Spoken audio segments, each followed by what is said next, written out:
So, wir gucken uns mal an, was die Würfel so wiegen und machen eine Würfelprobe. Als erstes starten wir hier mit dem reflektierenden Würfel, mit dem Innenteil. Der wiegt 8 Gramm. Wir haben einen Standardwürfel, der wiegt nur 6 Gramm, ist aber auch ein bisschen kleiner, 5 Gramm sogar nur. Wir haben die Baron of Dice Würfel, die sind mit 8 Gramm, die sind ungefähr auch von der Größe her genauso wie dieser hohle Würfel in der Mitte. Ist also schon 3 Gramm schwerer. Und dann habe ich hier noch einen ganz speziellen, einen Glaswürfel. Das ist halt geschliffenes Glas. Und der liegt mit 13 Gramm ganz eindeutig am schwersten. Ja, das heißt 13 Gramm gegenüber diesen 8 Gramm, fast anderthalbfache ungefähr. So, dann machen wir jetzt noch eine Würfelprobe. Der hier ist vom Gewicht her wirklich schön.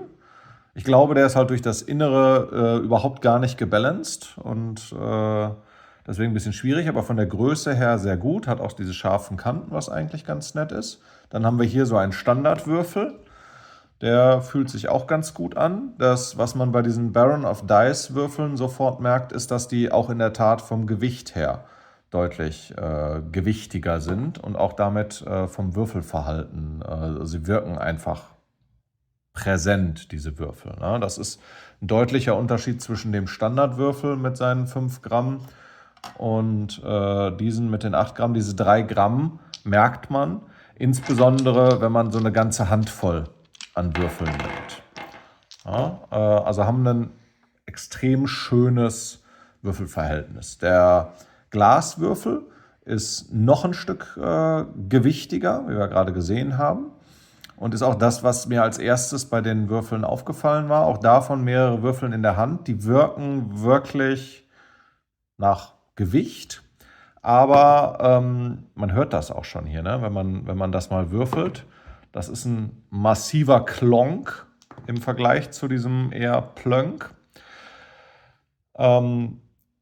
Muss ich aber auch sagen, leider ist der Ersteindruck von den Glaswürfeln war super mit dem Gewicht, ist aber zu schwer zum Würfeln. Ne? Es ist einfach zu massiv in der Würfelschale und das fühlt sich beim Würfeln einfach nicht gut an. Diese Baron of Dice oder auch diese anderen Würfel von diesem Gewicht, so um die 8 Gramm, das hat ein Gewicht und fühlt sich auch angenehm zu würfeln an. Und man merkt auch deutlich einen Unterschied zu den Standardwürfeln, die halt einfach noch mal ein bisschen leichter sind und da das ein bisschen luftig wirkt. Also das ist schon vom Gewicht und vom Würfelverhalten her extrem gut. So, gucken wir uns die Würfel mal an. Die kommen in so einer Dose mit sehr hartem Schaum innen drin. Das ist sehr gut, weil die Würfel da drin wirklich sehr stabil sitzen. Mit einem Display vorne drauf, damit man die Würfel auch sehen kann. Und die sind auch alle unterschiedlich marmoriert. Man sieht das Logo, was wir hier bestellt haben, sehr gut. Das ist einmal Vanilla Pan-O und einmal JSA. Es gibt auch die Fraktionen jeweils alle, also die Untersektoren, also eine große Auswahl. Und die haben alle dann auch eine unterschiedliche Farbgebung. Die Vanilla Pan-O jetzt hier in Blau und haben auch eine sehr schöne Marmorierung im Endeffekt da drin. Und auch die JSA-Würfel sehen so ein bisschen aus wie Granit vielleicht oder sowas.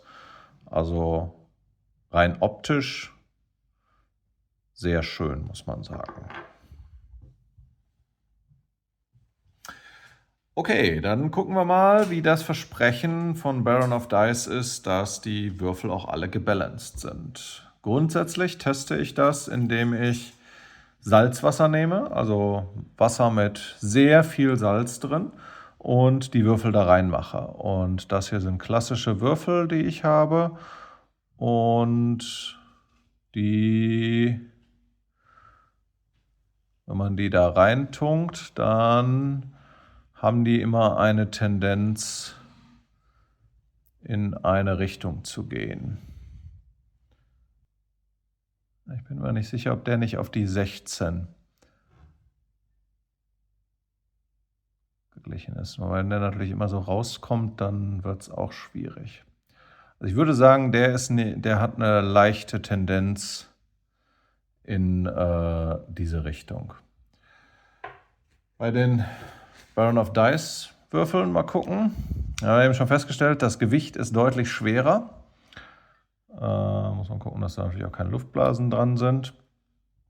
Aber die sind so schwer, dass die gar nicht aufsteigen. Ich glaube, das ist wahrscheinlich schon ein Beweis dafür, dass dort gar keine Luftblase drin ist, wie in den alten Würfeln, wie versprochen. Und damit sind sie relativ gut gebalanced. Es gibt immer noch Nuancen über die Kanten, aber das ist wirklich, glaube ich, marginal. Ich glaube, vom Kern innen drin müssten die sehr ausgeglichen sein und damit auch sehr gut im Würfelbalancing. Ja, schwimmen nicht. Gibt es nur eine Möglichkeit. Müssen wir aufsägen. Gut, hilft ja nichts. Müssen wir aufsägen.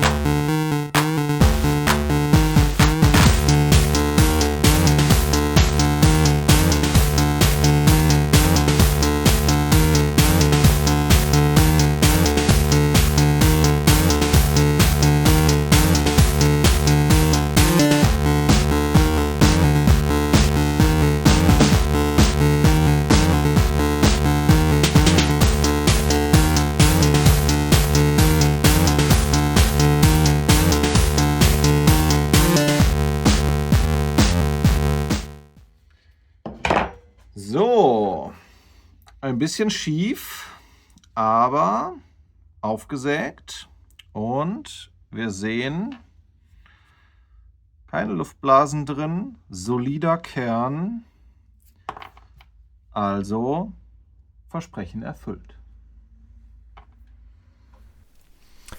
So, kommen wir zu einem kleinen Recap von den wirklich sehr schönen Würfeln.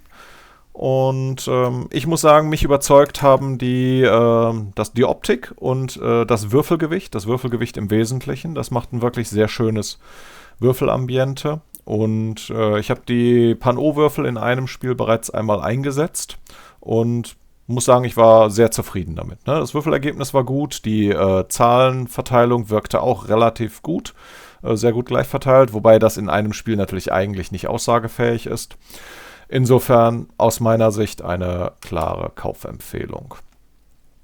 Ein Hinweis dabei, seht zu, dass ihr das Ganze in Deutschland oder in Europa euch kauft. Wir haben die Würfel gestellt bekommen, deswegen konnte ich meinen auch problemlos zersägen und kaputt machen. Das bedeutet aber, dass dafür trotzdem Zollabgaben erforderlich waren, die kommen aus Amerika. Und die Post hat sich dafür nochmal fast 15 € obendrauf genommen, womit sich der Preis quasi von so einem Würfel schnell verdoppeln kann.